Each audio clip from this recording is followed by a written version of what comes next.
This episode is brought to you by Another Heist.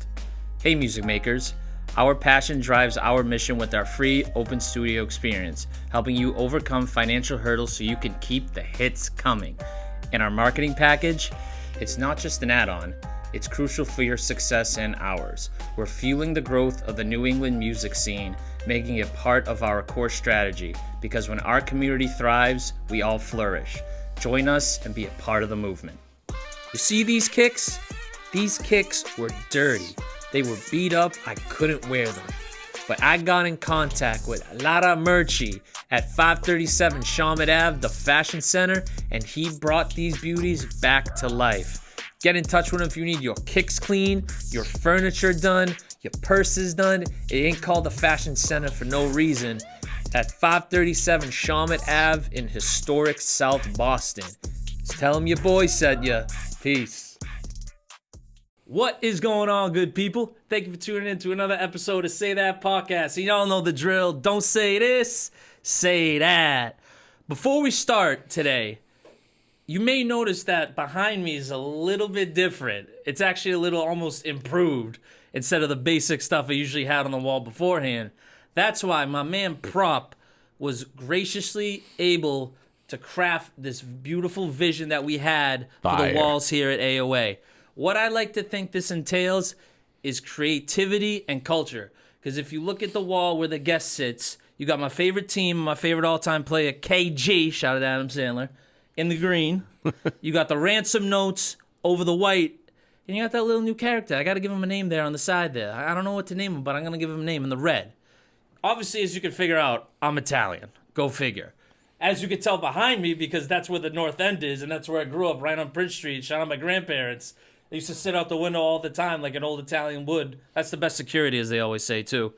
But I am so grateful and thankful that Prop was able to do this for me and to actually sit down and go through the steps it took to make this vision come to life. If you ever need something art-related or graphic design-related or anything, please hit him up. His Instagram is YN_prop or at artbyprop.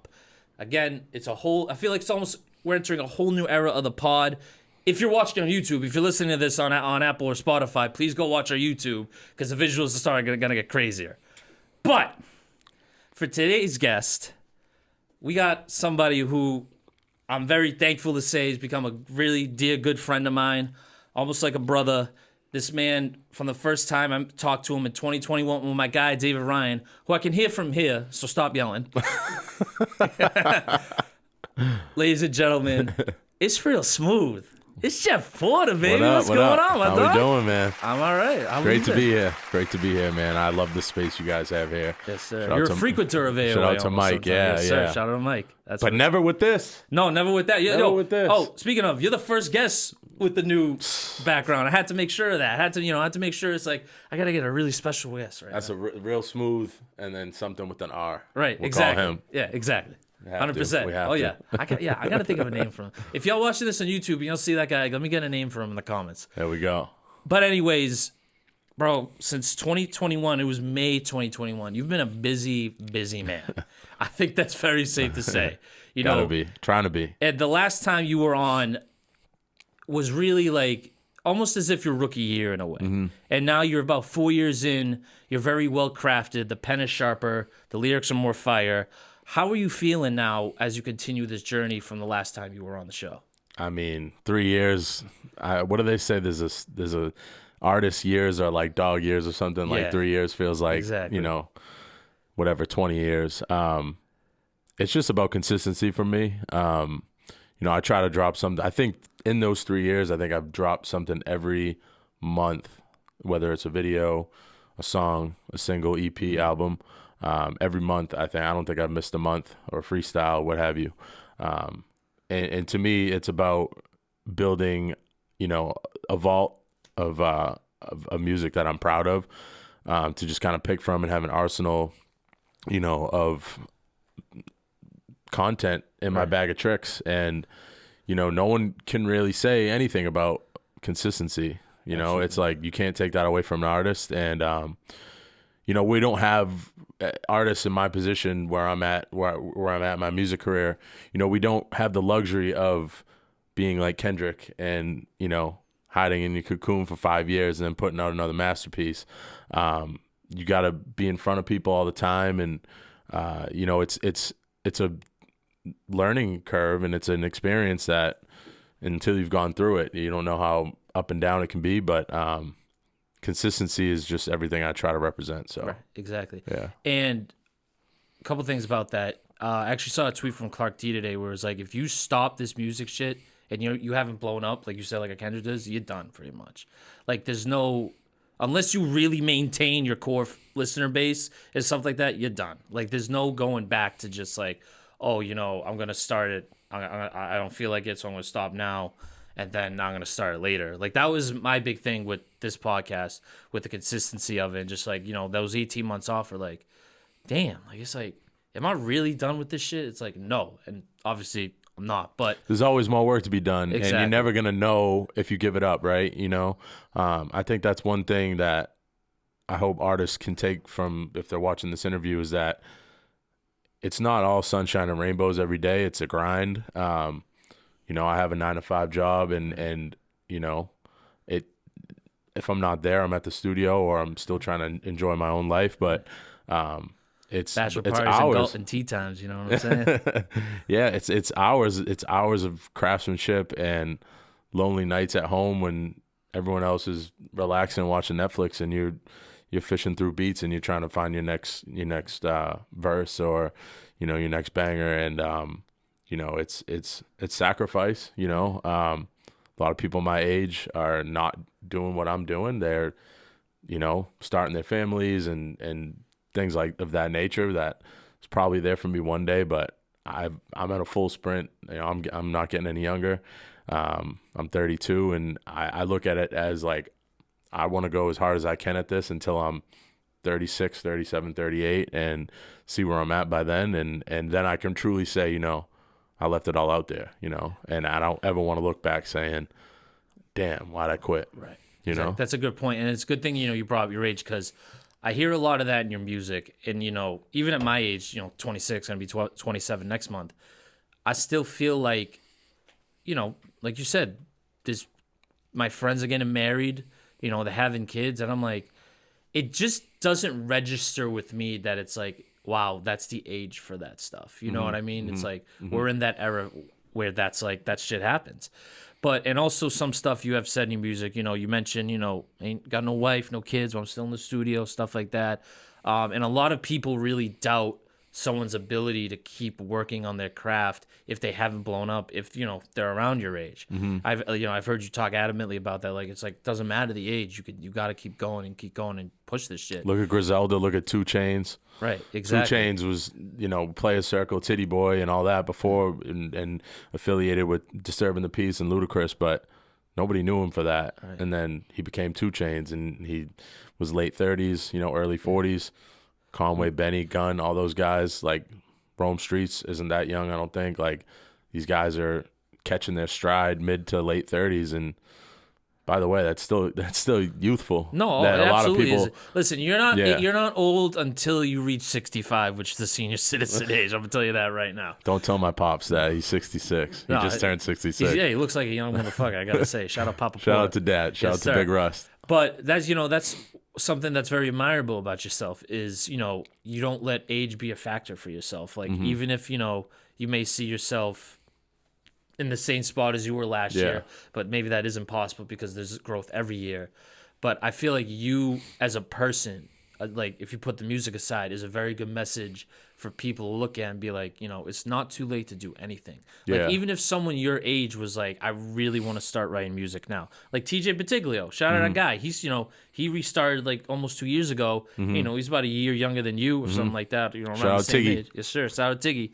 So, you know, it's good to see people really like expand on their creative output, because honestly, and I get this a lot from people that I know, but I usually don't talk to a lot. You know, they see me doing the podcast, and you're like, wow, you know, you got your own shit like that? And they're like, and I'm like, yeah. And I'm like, oh, that's impressive.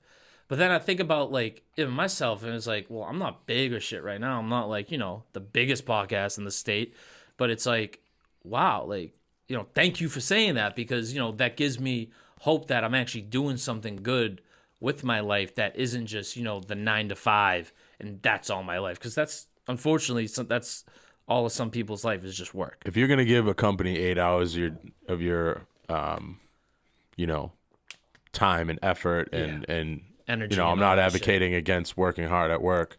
Everyone should, but you should find a way to put equally or more of that into the things that you enjoy.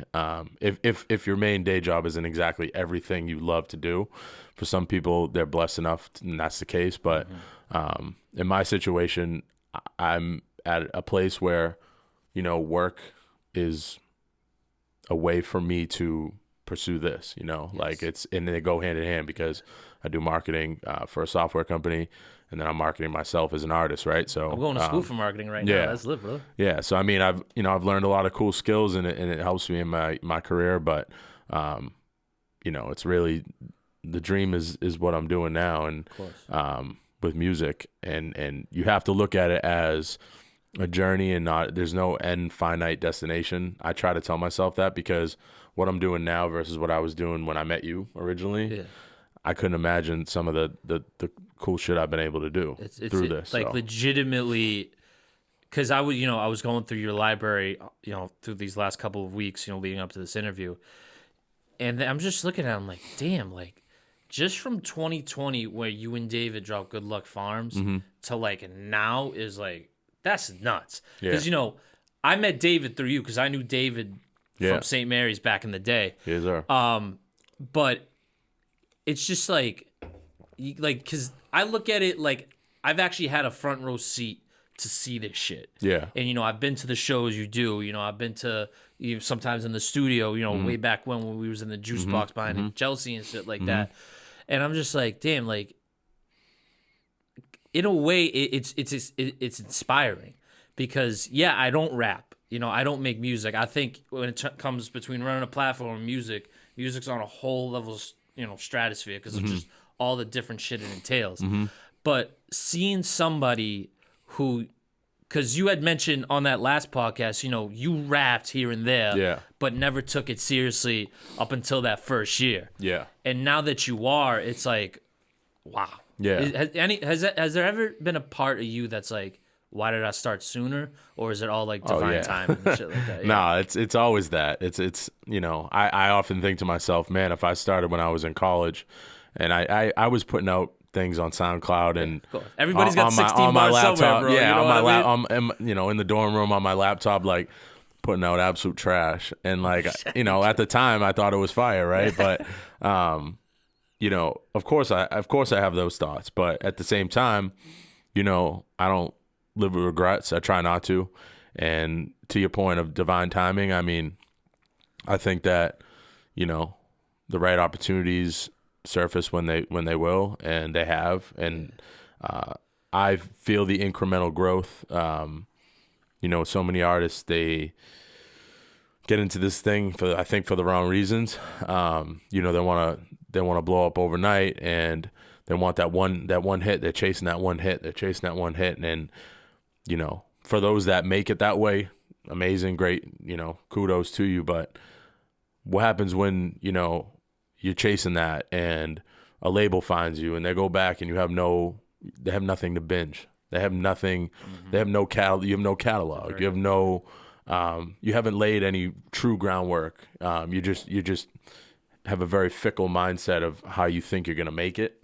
And I could just never, that could never be me. Like, I love this shit way too much. Hip hop is my life, and I don't really give a fuck if you don't if you don't see that, or you think it's weird, or you don't rock with me because of it. Like, I don't care. Like, this is me. So, well, and again, I know I keep going back to this interviews, but there's just so many stuff that I pulled from, now to then. But one of the biggest things was you are a student of the game, my friend. Yeah, like, man. Your shit. You ain't some like nerdy white kid that's like, oh, it's You actually have seen this shit be front row, wherever you are in Boston or where you travel to like now. You've even put me on to some artists, some like dope artists. Shout out Drew. You know what I'm saying? Man. Like, Yod. I'm like pissed I haven't even seen him yet in person. But how important is it for you, I should say, to take that history and then apply it to what you do in the rap game? It just makes you a better rapper, MC, artist. I mean, you know, Slick Rick and Big Daddy Kane are coming to the Lynn Auditorium in a couple weeks, October 26th. And like not enough people are talking about it, you know? Yeah. And to me, I'm like, man, like these are the pioneers. I love Kane, like Big Daddy Kane, like in my opinion, he's the original Real Smooth. Like he was the fly, like dude with all the ladies and had the dope rhymes. And so, you know, I love hip hop from that era all the way through the 90s. You know, luckily in the era that, you know, I know you're a little bit younger than I am, but back in my day, you know, when we were burning CDs, like I was the kid coming home from school, going on all the blogs and trying to make the dopest mix. And, you know, I don't think that it's a coincidence, you know, that I ended up pursuing this because, you know, just my interests have always lied with hip hop. You know, I think it's the most incredible art form in terms of expression, in terms of, you know, going through struggle and, you know, getting your message out to people over a beat. Like it's the most beautiful shit in the world to me. And I'm just grateful that I can contribute to it. And most people that I meet and have met over this journey the past 3 years always tell me, you know, thank you for your, you know, contributions to what you're doing to advance hip hop more. And so I think, you know, especially being a white MC, like I don't try to wear that on my like sleeve too much because I think at the end of the day, if you're dope, you're dope, Right. and you're gonna get that respect. But I think certain white rappers definitely do that a little too much, and then I think it actually backfires. But I just want to be dope and be respected for like my pen and my ability to express myself in a cool way. And yeah, man, that's really why I do this whole thing. So right. Yeah. And I mean, you know, just from your contributions to hip hop, you know, what you're contributing to the city you're from. You know, you're just adding your name to a long list of Lynn MCs who are like either dope with a pen or dope with music in general. Yeah. So how important is it for you to, you know, be from that? Because Lynn, when you look at Massachusetts, you know, Lynn's one of the cities where that music comes from. It's like Brockton, you know, Lowell / Lawrence, you know, Roxbury, Mattapan, and Lynn. You know, that's where the conversation kind of starts. You know, because you got SD, C. Wells, you know, T. J. Moon. I could literally, I could get a full list of rappers just from Lynn alone. Yeah. So, you know, how important is it for you that, you know, you're not only contributing to hip hop, but you're also contributing to the Lynn scene? Yeah, I mean, it's amazing. I think that, you know, being from Lynn always has made this easier for me. You couldn't escape hip hop growing up and going to middle school where I did. Everyone was wearing the tall tees with the Jabot jeans and the Air Force Ones and the jerseys. And like, you know, it was kind of around the time them Franchise Boys and like early Wayne and Dipset and all that stuff. And it was just everywhere. It was people, like I said, were burning CDs. It was like hip hop culture was deep within the fiber of growing up as a kid in public school in Lynn. And so it's just innately a part of me because it's really all I've known since I was a kid. And my older sisters have, you know, got me into music. I've told that story a million times on podcasts, but now to be able to actually, you know, be in the mix with all the incredible artists that we do have from the city, you know, while it's not my entire identity, I'm just super pumped to be able to contribute to that. Like, you know, I record in Lynn at least once a week. Sure. I try to do shows there. I'm always there. I'm still live there, and I'm proud to be from Lynn. And, you know, you just mentioned it, KMF, just, you know, JT, the whole collective, what everybody's doing. You know, respect to Knack and Davino and the guys that came before me too. Oh, Davino's from Lynn too? Yeah, you know, Suriel, just a litany of dope artists all the way up to, you know, Paranom and cats like that, Code 9. Yeah, man, it's been really fun to immerse myself as I'm still kind of living here and being fortunate enough to like really dive into the scene right now. And contribute to it and help it grow and inspire others when I'm in the studio. And, we were just at Bank Block the other night. It was like a kind of a private session Jay put together, and there were a bunch of different artists in there, all different sounds. Tommy Chopper was there. Oh man, Tommy Chopper. Just a whole bunch of dope artists. Moody was there. I'm not gonna name every single person. There was a lot of dope artists, but there's a lot and a lot of great things happening downstairs at the Vault. Yes, sir. I've been to so many dope shows there. I performed there. Yeah, you know what I'm saying. That's a big spot right there. You know what I mean? Yeah, man. Yeah, shout out to 1,000 Words and that whole operation. That was great. I got to kick it with Mickey Diamond. He's been one of my favorite underground cats for last couple of years, and he was super cool. He walked in during my set and got a chance to kick it with him after. But yeah, man, that was fun. Pro Dillinger, Snotty, a bunch of underground dudes that I really like. So great experience, great opportunity, and I think everyone who was there at the end of the day, they told me, yo, like, you're serious. And I got podcast opportunities from that show and other opportunities. So the more I could just be in front of new audiences and continue to prove what I do, then I feel like that's the kind of growth I care about. Right. So, and you're absolutely correct, because I grew up in Revere, but I never knew, and like I said, I went to St. Mary's Lynn from 7th and 8th grade. I never knew it was known for that. Yeah. Up until basically my adult years and starting the podcast. But like, just being like, I'm gonna label it as an outsider, because I don't make music. Yeah. I just talk about it. For example, when you guys had the show at Bentwater, and then we went over to the Vault for that producer challenge thing, I was like, that was a dope night. That's culture to me. Yeah. Like that, that's culture.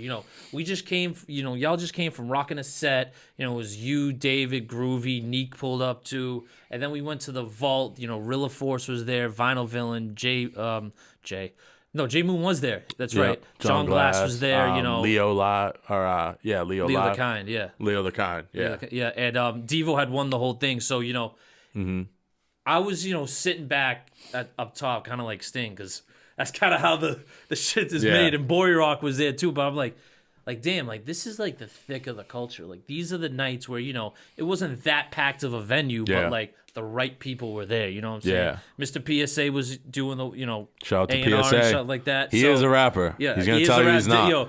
He is a rapper. Yes, all right. Mike Carfor said you have rapped at Airway Studios, so you are a rapper. Yeah. Isaac Groove can tell you that too. Yeah. But and then shout out to John and Vinyl right now. They're doing the bucket. I performed at, not the last one, but the one before that, and Lynn previewed some new music, and John and Vinyl just getting real-time feedback from them. Token was there for that one too. Oh, that's what's up. It was great. Like, it just reaffirmed like the mission, Right. And opportunity for me to see some other artists too, and networking. And I can't stress it enough. If you're really trying to do this seriously and you're an artist, you should be trying to go to every event there is in the scene. You should have business cards. You should be at all these events and getting your name out there. And there's literally no drawback. Everything you can gain from it. And a lot of these events are free. Yep. And like, if you're a drinker, BYOB, or even if there's a bar, there's an opportunity if you want to do that. Or if you don't, that's also fine. And there's just so much networking involved, and they're fun events. And I mean, that's the biggest thing for me, is just continuing to grow my network. Because you never know, further down the line, opportunities come up, and hey, I met that person 3 years ago and he's a good dude. Right. That goes a long way. And without that, you're really just a face, and people don't get to really know who you are. And I got to say, like, that's a little bit of my issue right now, is I'm kind of just a face, And it actually took me back to the first time I met Groovy, which was at a show you and David did at Sammy's in Revere. It literally was the first time, like, I had a one-on-one convo with him, because I had seen him at other places, but I was like, hey, man, I'm this dude. And he's like, oh, run that by me one time. And then it's like, I told him, like, my Instagram. He's like, oh shit, I'm dying to meet you and stuff like that. So I think you are absolutely correct. You have to put your online persona to your face in real life. Yeah. Because, it only goes so far online. It's like, you could like a post, comment on shit, but it's like, pop out to a show. Yeah. Like you said, exactly like that. Even if it's some guy that's just excuse me, that's just performing, and you're in the crowd for it, pull up, because that's what makes the scene is like, yeah, you want that person to have, some casual viewers, but at the end of the day, you know them, and stuff like that. Like that's why I'm pulling up to Surreal's thing on the 19th with Casso and Exit Fame. It's like I met Casso a bunch of times, met Surreal a bunch of times, haven't met Exit Fame, but I've seen his music. I really like his music. So that's what's going to be very important. It's like you can't really have the ego to be like, it's so much better than that, because we're not big right now, bro. No, and even and honest to God, even if I ever got big, and I say this all the time, or it's when, I'm always gonna come back. You know what I'm saying? It's like this shit raised me. I grew up within this shit. I'll never not be better than this shit, even if I was like a Kendrick level of big for podcasting or Joe Rogan level of podcasting. It's like I just never saw anything positive with thinking you're too Hollywood for the place that like you grew up in and the people you have worked with and met with. Yeah, and by the way, the understudies and the generation under that are gonna take heed of that, and they're gonna probably not like you as much if you're the old OG who is gatekeeping or is just just overly arrogant. Like people are gonna take notice, and it's not gonna benefit you in any way. So, I think. Getting out there and supporting artists, that's one thing John said to me at the Bucket. He's like, man, I've known you for a few years now. He and my sister worked together at a restaurant years ago, and then I started sending him my stuff when I got into it. And, he's like, listen, man, you're at all these events. You're outside. Like, you come to stuff, and, like, people notice, and, like, that's a big part of this whole thing. And I couldn't agree more. It's integral.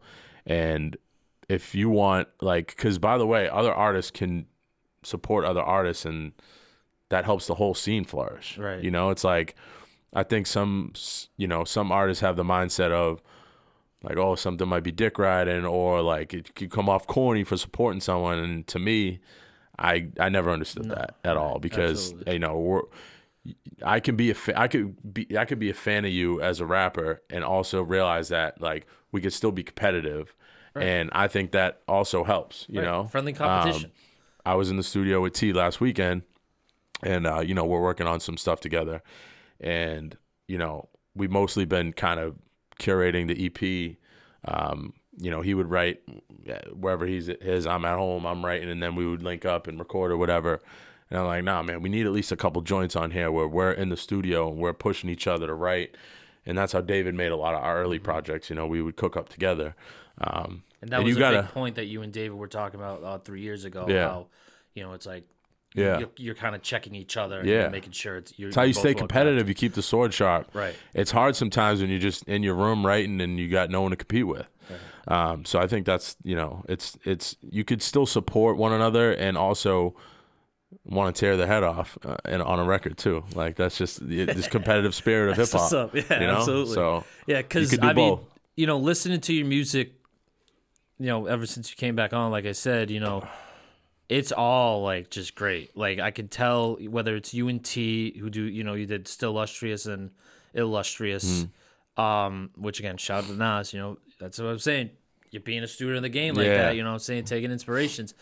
But, whether it's, you and Triz or Tony or, you did that joint with Seawells and Uncle Tony. It's like I'm at the same time hearing you work and hearing, who you sound good with while also experiencing like new artists. Yeah. So what you're doing is it literally, it can't fail. Yeah. And it will never fail. Yeah. But to that point, the type of music you make, literally, I was saying this to myself, it's like, I feel like I'm living vicariously through you because, you're a North Shore guy. You're rapping about, Resperados and freaking Old Fashions, fried haddock, you know what I'm saying? Yeah. You make me hungry sometimes with your music, dog. I'm dead serious. Like, seriously. I want to go to Kelly's Roast Beef every time I listen to some of your shit, too. But... Don't tell that to the food bloggers. They think Kelly's is trash now. Yeah. Really? The whole roast beef revolution. It's like everyone thinks Kelly's is not it. They started it, though. I know, you know what I mean? It's like you can't go personally, back with I think it gets too much heat. Yeah. It's not my favorite beef around. What is your favorite beef, real quick? I mean, I've been suffering the Modern Butcher line lately. It's really good, but I like Bella's in is it either Andover or North Andover, okay. And there's a bunch of spots in Peabody too. Right. Yeah. But like I grew up on, like I love Bronson and Ghostface and Mayhem Loren and these guys who just talk exquisitely about food. like legitimately. It's just like it's like I listen to Gordon Ramsay if he wasn't such a prick. Right. Like listen to rap about food and shit like that. It's part of the art, Food represents, different cultures and people coming together. Right. Everyone likes to eat, so exactly. I think it's a positive universal love aspect language, of the kind of music I make. I'm a big fan of a lot of the food bloggers that are around the area, and so I mean it's definitely a big part of me. Yeah, exactly. Shout out to Mike. So yeah, man. I mean, that's what kind of inspired. And not to jump ahead, but I know where you're going with this. Right, you know what I'm saying? It leads right into it. So as you said, 4 years ago, you embarked on a mission, and one of those first EPs was the Appetizer. It was the first EP I ever put out. The first ever EP called the Appetizer. Yeah. And now we're here in 2024, and now we got the sequel to the Appetizer. We do. And then what is next after that? It's the Real Smooth Pack is coming November. Yeah. See, so talk to me a little bit about these joints, because one thing is your strong game is the EPs. Mm-hmm. Like you can craft an album, that's no worry. But given your listener base, these nice consumable sample sizes of your music, that is something that you do shine at and you excel at. Yeah, well, for me, the idea of a major full length album is just an artist, of my kind of standing. I feel like is you have the nostalgic fans that want to, buy physicals, buy cassettes or CDs or vinyls. And, there's definitely a lane for that. But to be prolific and to be able to keep your fans engaged, or even people who you're trying to make your fans and get people more interested, you got to do the bite-size kind of approach, because you'll burn yourself out, just always trying to drop albums. And it's a better mechanism for promotion too. With EPs, you can kind of put the labor of love into them and move on to the next one without feeling like too attached to an older piece because it was a 17-track album that you did. In today's era of listening and listener consumer behavior when it comes to music, I can tell you, as a fan of music myself, I don't want 20 tracks, and I don't care if it's my favorite rapper. Not. Yeah, absolutely it's just there's too much coming at you. I'm capping it like 10 or 12. Yeah, max. like that. I mean, I always say I think the perfect project is 10 tracks. And my EPs are usually 7 or 8, and my albums are Illustrious and Celestious are both 10 tracks, so they were shorter albums. I just think that's a better formula as an up and coming artist, and yeah, that's kind of quality how over quantity. Yeah, at the end of the day, realistically, and it allows you to drop a few a year. Right. Exactly. So then, when people are looking back and saying who had a dope year, it's like Jeff dropped 2 EPs this year. And that's what you've done literally ever since 2020. It's just been year in and year out, whether it's you and David or just Dave or you yourself. Mm-hmm. There's always been that consistency of making obviously dope music, but consumable music. Yeah, I can go back a bunch of times and listen to all these, albums and EPs in that time period and still, maybe find something new, find something that you actually liked that you thought you weren't going to like, but ultimately and I don't mean this in a bad way, it's not waste time. Yeah. You know what I mean? So it's if I'm on the commute from the commuter rail to here, I can listen to an album because, that's about 35, 40 minute train ride. Exactly. And it's all right, well, I just got something new out of that. And then on the way back, all right, so that's, let's say 80 minutes of your time, I can listen to an album, a couple EPs or whatever the hell that you put out. Yeah. So I think you sticking with that formula is really going to help you go far because you're getting straight to the point with everything you want to do. And also, because for example, if you drop a 20-song album, 20-track album, not all of them are going to be good. No. At all. I think it's going to be you're hitting it a 50%. And you as an artist even know that. Right, exactly. Yeah. And that's what I don't understand about these industry cats. It's in the era we're living in, people's attention spans are already very short. Right. So, statistically, like, you're going to have more bad songs on a 20-track album than you would a 10 one. Yeah. Like, I feel like a 10 one, you maybe have one bad one. Yeah. Because you're actually taking the time and not rushing out the music where you're like, all right, give me the 10 tracks. These are my 10 best. They're sequenced better. Right. There's no filler most often, you know, for the All artists, killer, no for the filler, artists baby. that do it right. Exactly.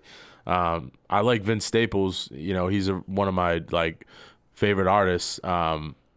And if you look at his projects, a lot of them are, you know, between 25 and like 40 minutes. You know, they're not. Some of them are longer, but he's mastered that formula. And you know, I look to guys like him that do it. A lot of the underground rappers that I like, they're putting out multiple projects a year, and most of them are the most 12 songs. You know, they're not. It's just such a better formula. I mean, bro, Droog, when you were putting me on the Droog, literally, I took an afternoon and I was able. You were able to get through like a bunch of his, like 3 albums, and I'm like, and I looked at my phone. I was already on the third album. I was like, damn, like, you know, that transition. It creates a binge effect, right? And I think that, I agree about Droog. See, that's a good point you said about the binge effect, because literally, you know, as I said, I was listening to stuff that you have dropped since then, you know, to prep for this.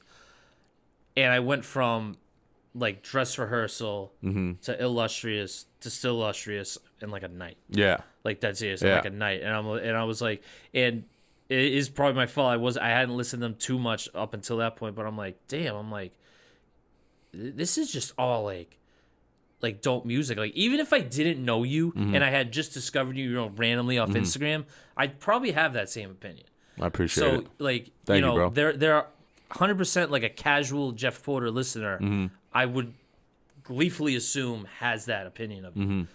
But going back to, you know, the Appetizer Part 2, as opposed to, you know, back in 2020, literally your first ever tape, or EP, I should say, you know, how does it feel just to sit back and be like, damn, I really grew with this shit?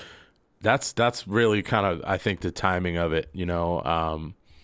I always knew I wanted to do another Appetizer, and I didn't know when that would be. But, you know, just the idea came to me, you know, earlier this year, and I was like, you know what, it's time. And it doesn't have to be the same amount of songs. It doesn't have to be like thematically the same in any way. It's really, I'll market around it the fact that I've come a long way in these 4 years. That was my first EP, and here's where I'm at now. And you know, it does kind of play nicely where it's an appetizer because it's a short album, but it's still, you know, appetizers be hitting. Right, 100%. Like sometimes better than the meal. That's all I be getting, right? You know so what I'm saying? It doesn't mean that I think of it any less than the Real Smooth pack, which is coming right after it. It's more like, you know, it's really emblematic of there's always going to be more to come.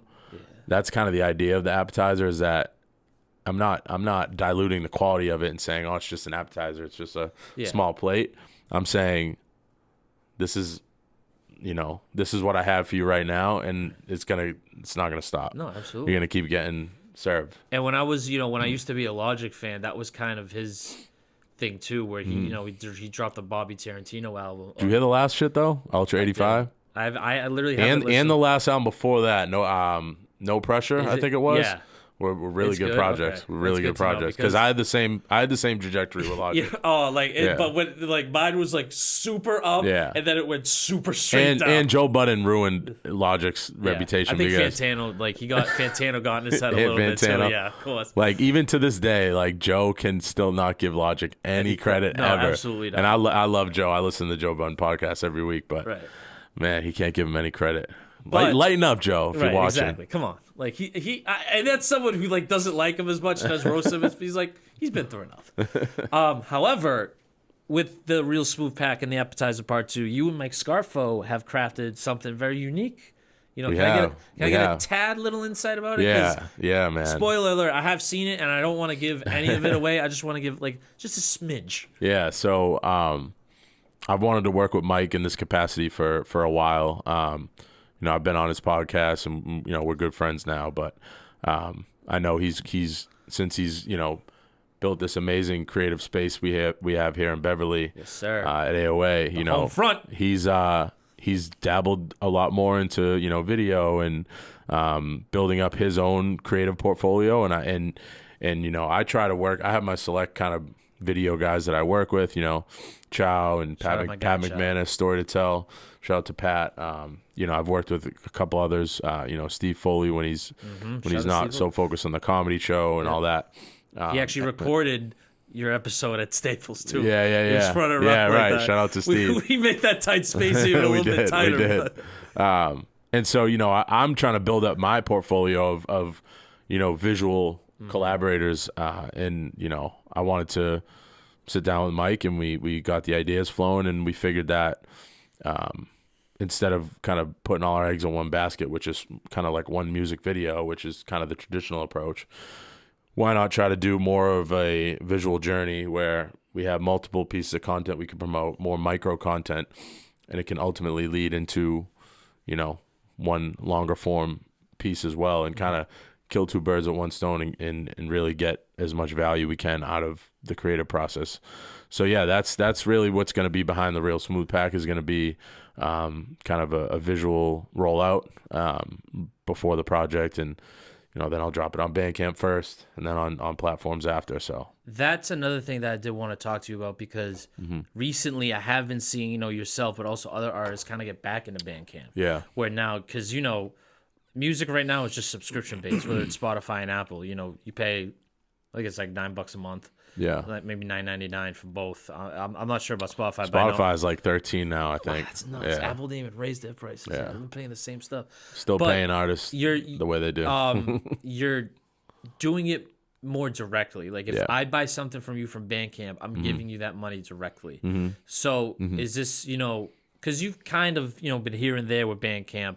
Is this something you're gonna start to push more of now that, you know, you got these EPs and stuff? For like projects, absolutely. Singles, I don't really think it's worth it too much to do the singles on Bandcamp. I mean, that's something I'll continue to marinate on. But the thing with Bandcamp is that it underground rappers thrive and are able to make a living off a lot of their digital sales. You know, they do well with physicals too, and merch and touring, but you know, it's really a missed opportunity if you're on the on the rise with music, because if you don't do Bandcamp, because or any way of direct to consumer, because at the end of the day, you know, if you want to make this into a real business, you need to make money, and we all know that streaming platforms pay 0.00 whatever cents per stream. And it's also a way for you to build a fan base the real way, organically, build an email list. Anyone who buys an album off you via Bandcamp is basically on your email list. You get to send them a note kind of before you drop in and let them know you're dropping. And the guys that I look up to, you know, Oak Lone Tree, Big D's, like in the scene around here, you know, Chow, Loman, like they're all veterans when it comes to that. And, you know, I realize like there's no reason I shouldn't try that more. And it's a good litmus test too for gauging your fan base at any time. You know, like Appetizer Part 2, like I made some sales, you know, and it feels good, and it's more than I would have made off just the streams without any kind of promotion behind it. And, you know, so yeah, it's great to make kind of the money back that you spent on artwork or recording, whatever, but it also helps you build that email list. And, you know, I'm experimenting and testing with giving discounts to people off merch in the future who buy the album now, and I'll continue to do that with the Real Smooth Pack. So it's a way to, you know, show your fans that you appreciate them, give them a little discount, you know, sell your music directly, build your email list, and like truly grow a fan base. And I think that if you're just like throwing music out in the dark and just only doing streaming all the time, I feel like it's a missed opportunity 100%. If you don't try to sell it directly. And I think what's good that you mentioned, you know, with D's, Lone Tree, and Chow, how they do the physical media stuff. I other than the Graduation album by Kanye, the only other like physical media I have is the Who Done It vinyl, and Chow gave me two of his physical CDs. And obviously him and Lone Tree, excuse me, just dropped a cassette for Feta. So to me, as someone who collects a lot of shit, even though I got to stop because I'm running out of room and the pocket's kind of running dry a little bit. But having a collection of physical media of artists that you've known and talked to, I feel like that's a hit that hits so much more. Yeah, it's super nostalgic. Right, exactly. You're gonna look back on it in like 10 years and be like, damn, like I just did that last year with it was watching movies with the sound off. Yeezus and Born Sinner all dropped on the same day. Oh, wow. And I remember going to get all three of them and being like, yo, this is going to be crazy one day when I look back and I remember that all these albums came out the same exact day. And I literally just did that last year. I was like 10 years ago I did that, you know? Because people miss physical media. Yeah. They do. And I know it from a movie perspective and like show perspective because obviously, we're in the streaming era where, you got friggin' a plethora of channels that we shouldn't even name. It's basically becoming cable again. Yeah. But the problem is they're removing these shows and some of them are going to be lost forever. So that's why people are more into the physical media thing, whether it's, DVDs, CDs, vinyls, any way you can get your art, whether it's movies, TV, or music, into the hand of the consumer instead of just in their ears. That's going to take you so much further. Yeah. Especially as we progress with technology and stuff gets a little whack. Having physical media is what is really going to set a lot of artists apart. Because I'd imagine, I'm not a stan of anything, but I'd imagine, these Taylor Swift fans would love to have, her vinyls or CDs on their persons instead of just, on Apple Music or Spotify. And actually, it takes me back to Tyler, the Creator. When he dropped Igor, he became like one. I think it was for that year or all time. It was like one of the best selling artists ever on vinyl. Yeah, just from like Igor, and I'm like, wow. Yeah, because people. Awesome. I haven't done much in the way of physicals. Bandcamp's digital, obviously, but like T just dropped Santorini Part 2, and he did cassettes.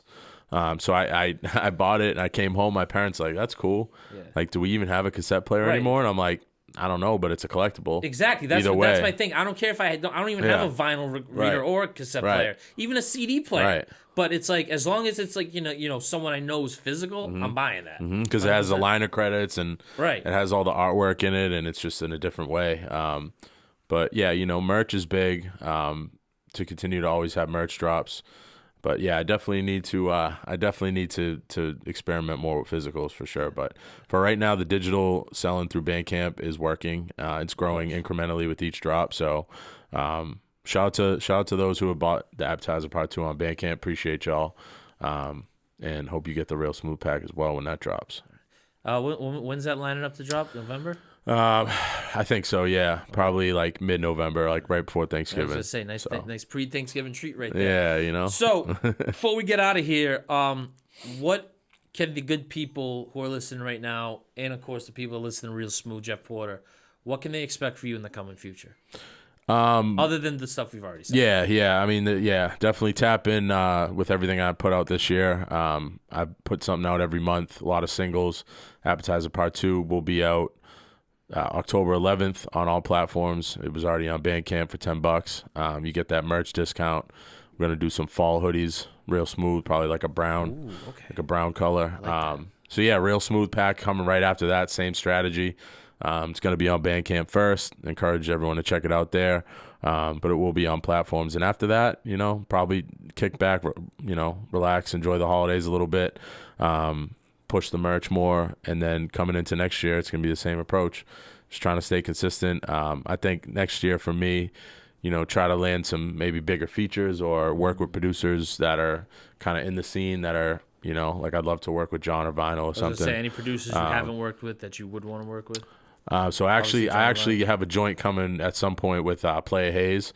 Okay. He's produced for Danny Brown. Who else? Bunch of other he's done Apathy. He's done a bunch of stuff with Apathy. You and Bogey linked up, which was cool. Yeah, Bogey. Shout out to Chef Bogey. But yeah, people like that, and more collaborations on the way, just with other artists I like, and just continuing to I want to throw my own show at the Vault at some point, so that will probably be coming. Real Smooth Rendezvous, something like that. All right. Yeah. So. Yeah, man, just trying to keep growing it, trying to stay consistent, keep dropping all the time, and elevate the visuals, which I think Mike's helping me do. And Pat, he did Fried Haddock flows and actually won that video from the Past the Aux event at the Vault. Shit. Which there were like 25, 30 artists there, and I ended up, coming in third. So, That's awesome. If you're an artist, man, check out what the Lynn Music Foundation is doing down there at the Vault. Jay Moon, Edwin Cabrera, and Chris Martin Critta. Shout out to Critta.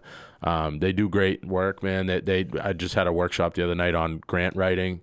How to write for a grant. So they're really like teaching the the nitty gritty. Vicky, from writer at Vanyaland and all over the Boston scene. Shout out to Vicky. She's amazing. She came and spoke about how to pitch your music to publications and whatnot. So, yeah, man, check out what we got going on down in Lynn, man, and come meet all the artists and, try to get your own show down at the Vault and check out Bank Block upstairs.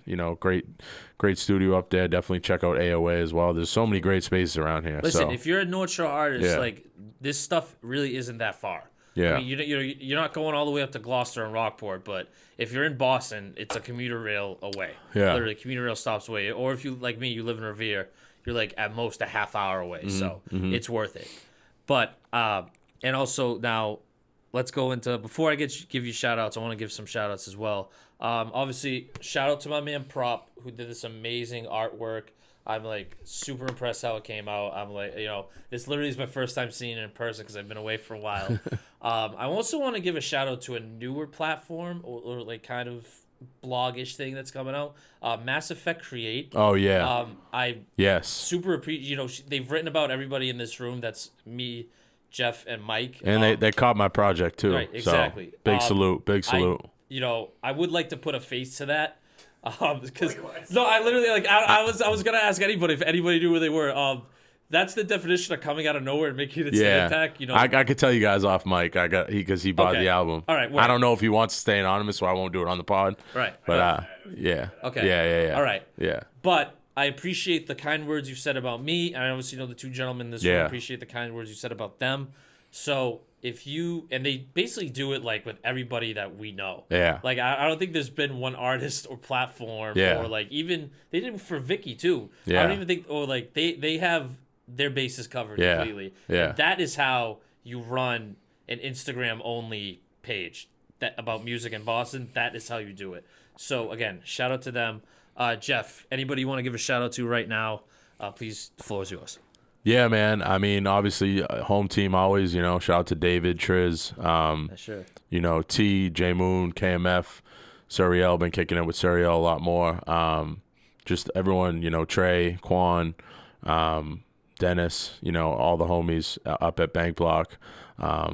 Just a bunch of other artists, too, from Lynn, Smigs and all my guys. I haven't seen Smigs in a minute. I don't know where he's been at. He hasn't dropped in a minute. I need new Smigs. Yeah, just the whole scene, man. But even all the way into the city, and obviously Neek and Jimmy Lax, and